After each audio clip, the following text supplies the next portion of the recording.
America will be determined by one's knowledge. Do you guys agree? Yes. Yes. How many of you feel that primary education is important? Primary education meaning like elementary school. Well, that, yeah. We are all witnessing the growth of technology, and we all know someone who is currently or was currently in elementary school. Am I right or am I wrong? And we all have been obviously in elementary school, so we know the importance of it. I work with elementary school students from 2:30 to 6 p.m. every day, and I'm witnessing more and more how these kids have so many electronics, and it's affecting the way they learn in school. I see them walking around with like iPods, cell phones, tablets, and they're little. They're elementary school kids, and it's I don't think it's right.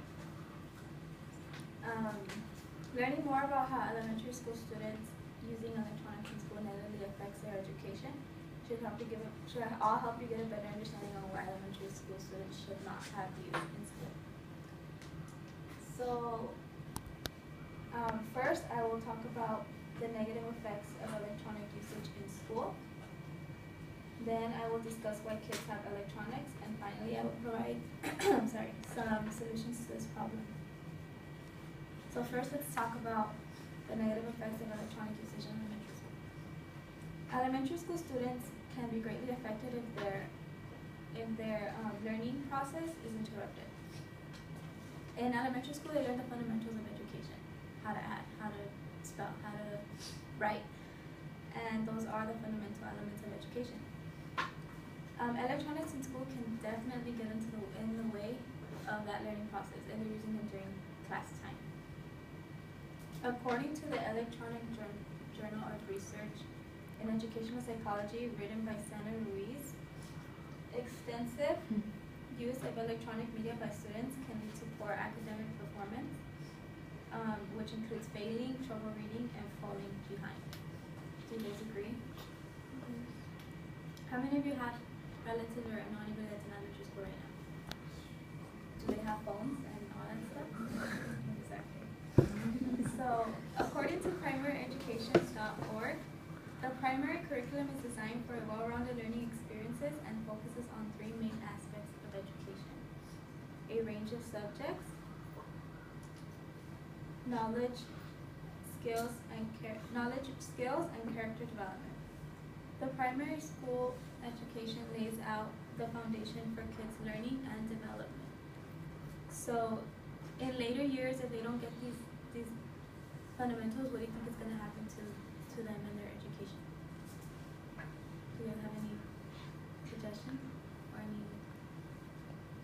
anything? What do you think will happen to them if their fundamental education is interrupted when they want to go to school in high school? There has to be like a timing of when to use it. Exactly.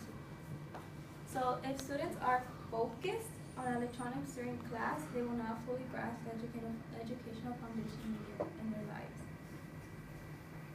and which is a problem, obviously, right? Because if they're not getting these fundamental education or any of these fundamental elements of their education, they're not going to succeed in the future. So now that I talked about the negative effects of electronics for elementary school students, I will discuss why we are seeing them in elementary schools. We are seeing more and more young kids with electronics in school every day, and it is becoming a problem. Recently, this is like last week maybe, I was talking to one of my 4th grade students, and she told me how she got in trouble. She got sent to the principal's office for being on Instagram during class. Oh Yeah. God. And when I asked her, why were you on Instagram? And she told me, because I was bored. And I asked her, okay, so what did you learn in that day? And she's like, I don't remember. So that impacted me a lot because I thought like, wow, how could she be on Instagram? She's in 4th grade, and how could she have a phone and an iPod in class? And I asked her, so what did your parents tell you? And her parents told her that she shouldn't have been using it in class, but they told her it was okay for her to take her cell phone and her iPod to school in case she got bored during recess or something. So, there you go.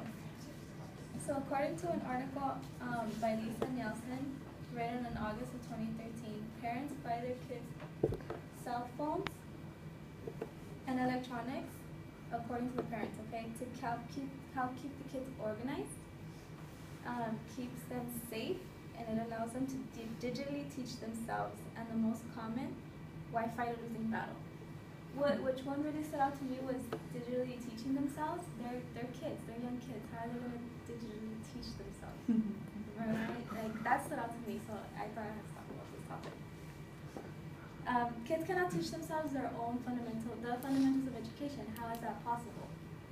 And I want to ask you all this because you should be asking your little ones or the little siblings or cousins or any of the people you know that this is not right.